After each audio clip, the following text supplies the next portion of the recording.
reçoit maintenant Philippe Maurice.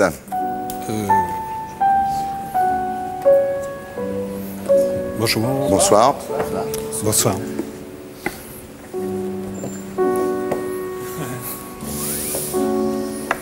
Philippe Maurice, bonsoir. Bonsoir. Donc vous avez été condamné à mort en 1980 pour le meurtre d'un policier, gracié par François Mitterrand en 1981. Votre peine a été commuée en prison à perpétuité. Vous avez passé 23 ans derrière les barreaux, la moitié de votre vie. Et là, en prison, vous devenez un grand spécialiste de l'histoire médiévale. Vous faites une thèse sur la famille en Gévaudan au XVe siècle, et avec mention. Et vous publiez un livre pour raconter votre histoire qui est assez extraordinaire. Ça s'appelle « De la haine à la vie ». C'est aux éditions du Cherche Midi. Voilà. Alors, j'imagine que quand vous êtes sorti de prison il y a un an, vous n'aviez aucune envie d'écrire un livre sur ce sujet. Vous l'avez fait pour soutenir les abolitionnistes, parce que vous êtes un bel exemple contre la peine de mort, en tous les cas.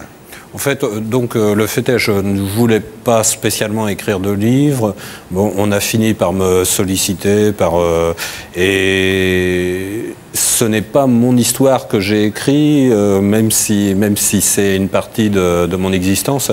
C'est plutôt une expérience dont j'ai voulu faire part, dans la mesure où le problème qui m'intéresse le plus, c'est celui des jeunes qui aujourd'hui dans les banlieues sont les jeunes qui sont exposés à toutes sortes de problèmes et qui peuvent faire de mauvais choix de vie, et des choix qui vont les mener à la prison et qui vont parfois les confronter à une escalade à laquelle je me suis livré moi-même. Alors, pour éviter les reproches qui pourraient vous être faits, parce que c'est vrai qu'avec ce livre à marcher, c'est évident, et vous allez en vendre beaucoup, vous allez gagner de l'argent, vous avez décidé d'en donner une grosse partie aux familles des victimes. En fait, il n'y aura pas d'argent pour moi, quasiment pas du moins. L'argent va aller aux parties civiles, donc aux victimes, aux familles des victimes, et puis au fisc, puisque ce qui me semble un peu aberrant, non mais moi, n'ayant pas de revenus, je trouve aberrant de devoir payer de l'argent au fisc, alors qu'il serait mieux que la totalité aille aux familles de victimes. Alors, dans votre livre, vous ne parlez pas beaucoup quand même du policier que vous avez tué, c'est pourquoi ? Je ne souhaitais pas chercher quelque chose qui soit sensationnel. Je ne voulais pas... bon, il y a cela. Et puis, en fait, il est vrai que je n'avais sans doute pas envie d'extraire de moi une partie, enfin cette partie-là. Et vous donc, y pensez, il y a plein de raisons. Vous y pensez souvent ? Bah, c'est évident. De toute façon, quand on a une vie comme la mienne, quand on s'est fourvoyé comme moi, il est bien évident que les choses sont là. Et maintenant, au-delà de cela, il est bien évident que mon passé est irréparable. Et mon passé, je le porte, je l'ai en moi, il ne s'éteindra pas. Votre passé est inexpiable, c'est-à-dire, vous, par exemple, vous ne vous excusez pas auprès des familles de la victime, parce que vous pensez que le pardon serait ridicule dans une situation pareille ? De toute façon, je pense que parfois, il serait insultant de demander à quelqu'un de me décharger de ce qu'il y a en moi. Ce qu'il y a en moi, je dois le garder. Vous ne parlez pas non plus de l'avocate stagiaire qui vous avait fait passer une arme en prison à un moment où vous vouliez vous évader. Vous êtes fait attraper, vous n'avez pas pu vous évader, sa carrière a été brisée, vous n'en parlez pas non plus. Alors pour une bonne raison, c'est quelqu'un, j'en parle très peu dans le livre, le moins possible. C'est quelqu'un qui a aujourd'hui refait sa vie et qui ne souhaite pas du tout que l'on parle d'elle. D'accord. Et donc voilà, c'est le choix. Non mais c'est important de savoir, c'est pas parce que vous l'avez oublié, c'est parce que non, bien sûr. Tenez pas à remettre son nom. C'est quelqu'un qui ne souhaite pas du tout que l'on parle d'elle. Alors il faut dire quelque chose, votre père était policier.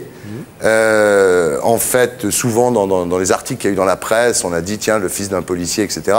En fait, votre père a quitté le foyer familial assez jeune, donc ça n'a pas grand-chose à voir, le fait que... Non, mes parents ont divorcé, j'avais 6 ans, et il n'y a jamais eu de problème d'ailleurs entre mon père et moi-même. Bon, ça n'a rien à voir, le fait est... Alors, vous êtes en contact avec la marginalité assez tôt, parce que votre frère est emprisonné pour une histoire de trafic de voitures. Vous lui rendez visite en secret. Et là, vous commencez à sentir ce goût un petit peu de l'illégalité, de la marginalité, au départ pour aider votre frère, tout simplement, parce qu'il voulait s'évader, donc vous allez le voir, et là, vous mettez le doigt dans l'engrenage, d'une certaine façon. Alors moi, j'ai trouvé totalement anormal que mon frère soit mis en prison. J'aimais mon frère. En outre, il avait été interpellé dans une affaire dans laquelle se trouvait un membre du SAC, le service d'action civique.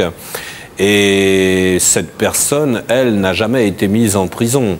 Alors, je ne veux pas dire, ça n'aurait servi à rien que cette personne soit mise en prison. Hein. Mais en tout cas, mon frère y était. J'ai déjà vu une injustice qui vous a de toute façon déjà révolté. Bon, c'est pas la dernière, on va le voir. Mon frère voulait s'évader et à partir de là, je trouvais normal de l'aider à s'évader. Dès lors, il est vrai qu'on n'aide pas son frère à s'évader de prison en allant travailler comme aide-comptable.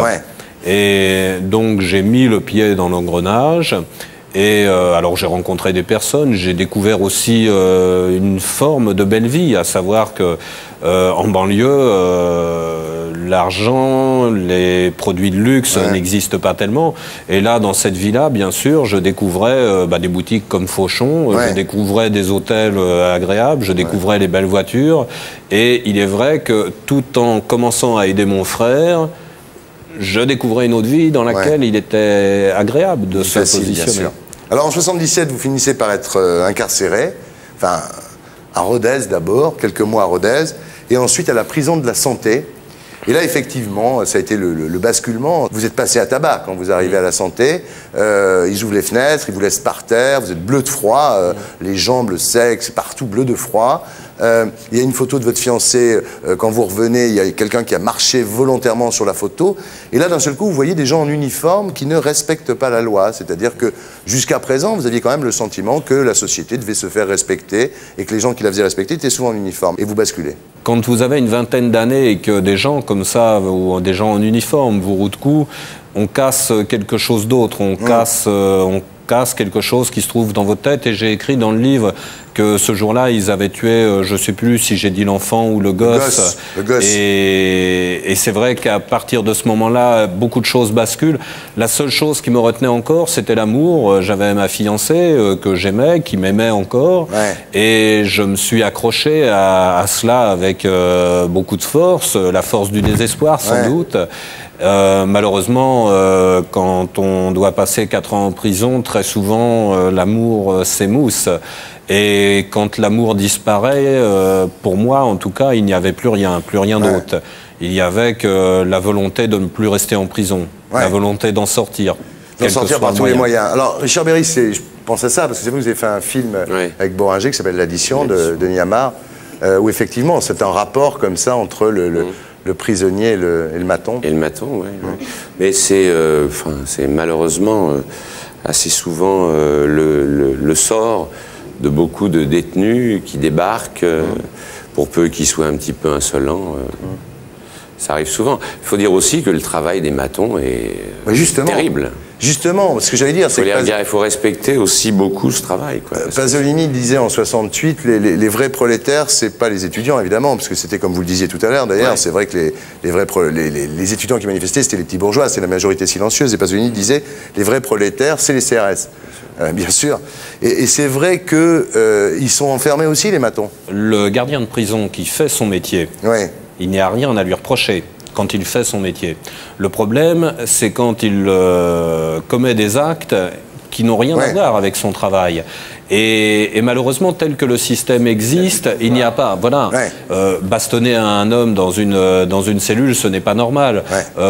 Lui infliger d'autres brimades, vous citiez tout à l'heure l'exemple de la photo piétinée volontairement, mais il y en a plein comme ça. Et tout cela, ce n'est pas normal. Et là, il devrait y avoir sanction. Or, le système couvre. Et un détenu qui est roué de coups et qui porte plainte, ça a été le cas de mon frère, voilà, c'est ça, il porte plainte et alors la procédure a été abandonnée car les témoins certifiaient qu'il ne s'était rien passé, les témoins c'était ceux qui l'avaient roué de coups. C'est Kafka, c'est Kafka.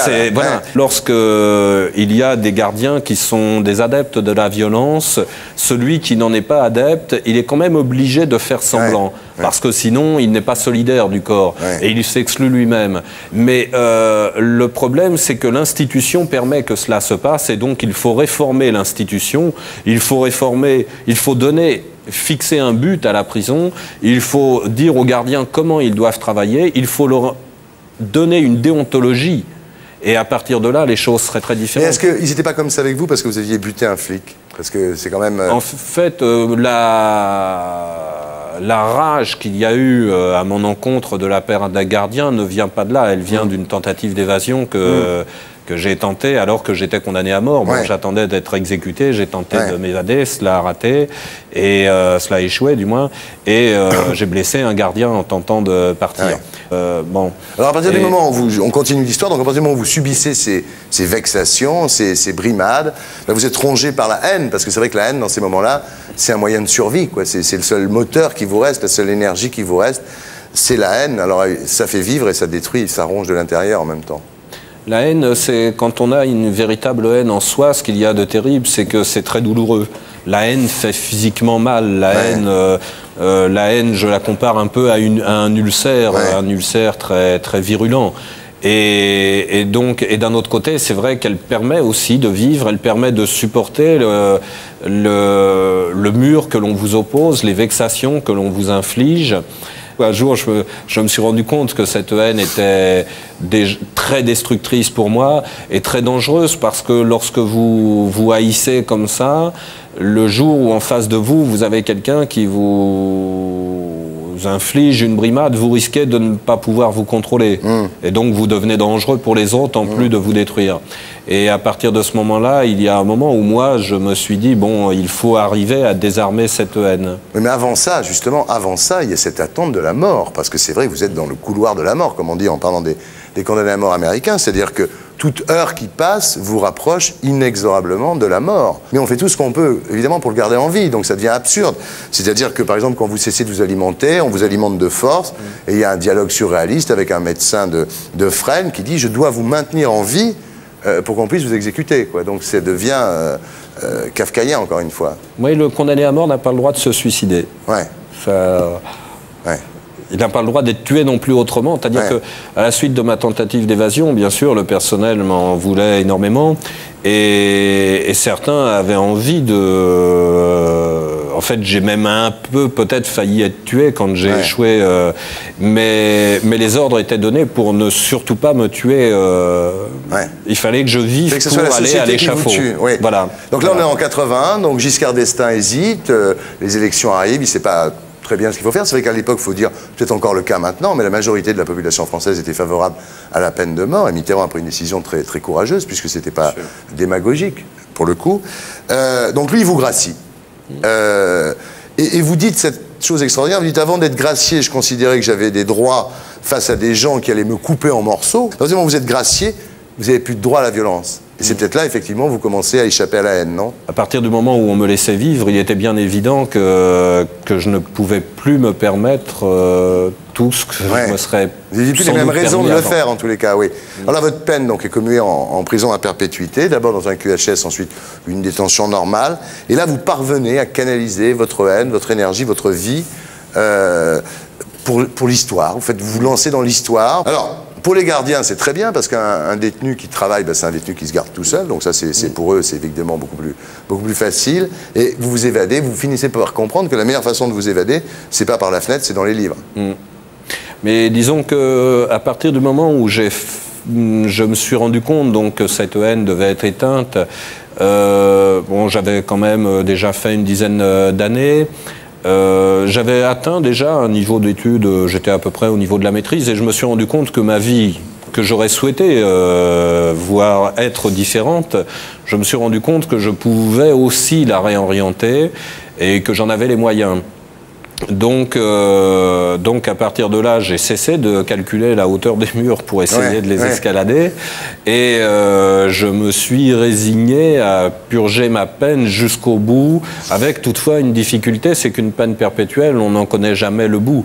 Je suis aujourd'hui libre, donc au bout de 23 ans de prison, mais je pourrais encore être à l'intérieur pour une période de 10 ans. Oui, d'ailleurs vous êtes en liberté conditionnelle, non, d'une certaine façon, pendant 10 ans. Je suis en liberté conditionnelle pendant 10 ans. Pendant 10 ans, oui. Alors là, bon, vous travaillez, c'est-à-dire 16 heures par jour, vous étudiez des tas de bouquins, 500 livres, alors ce qui est, enfin drôle, je ne sais pas si c'est drôle, mais enfin c'est que le règlement vous interdit d'avoir plus de 10 livres dans votre cellule, alors vous y trafiquez des livres, ils collent des que sais-je ensemble, plusieurs que sais-je pour en faire un seul, donc là vous... Tout ça pour avoir le plus de livres possible, parce que les études qu'ils faisaient, ça demandait des tas de bouquins. Et puis vous commencez à être mieux considéré, mieux traité à ce moment-là aussi par le personnel pénitentiaire, d'une certaine façon.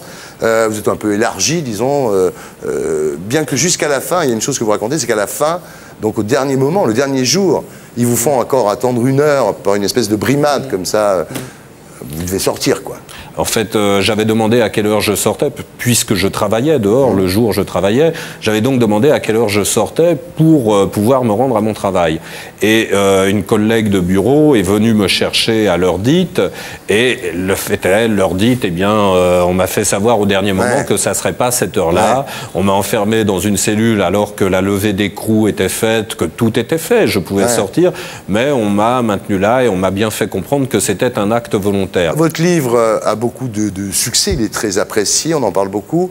Et pourtant, vous n'avez pas, vous dites très clairement, vocation à devenir le condamné à mort des médias, quoi. C'est-à-dire, vous voulez bien être utile pour faire passer un certain nombre de messages, mais pas non plus faire que ça. C'est-à-dire que là, dans 15 jours, vous allez retourner à l'anonymat de vos recherches. Je suis historien, je prépare une bio sur Guillaume le Conquérant, et en fait, c'est quand même votre boulot, quoi. C'est mon travail. Ouais, c'est votre travail. Voilà. Mais vous êtes devenu quand même un symbole. Vous êtes aujourd'hui le symbole des gens qui disent, voyez, la peine de mort a été abolie, c'est bien, regardez, on peut s'amender, on peut s'en sortir vraiment. Vous en êtes l'exemple. Évidemment, le pire, ça serait que vous rechutiez. Déjà, moi, je ne me sens pas vraiment un symbole, mais je peux comprendre, je comprends que pour d'autres, je sois un cas, quoi.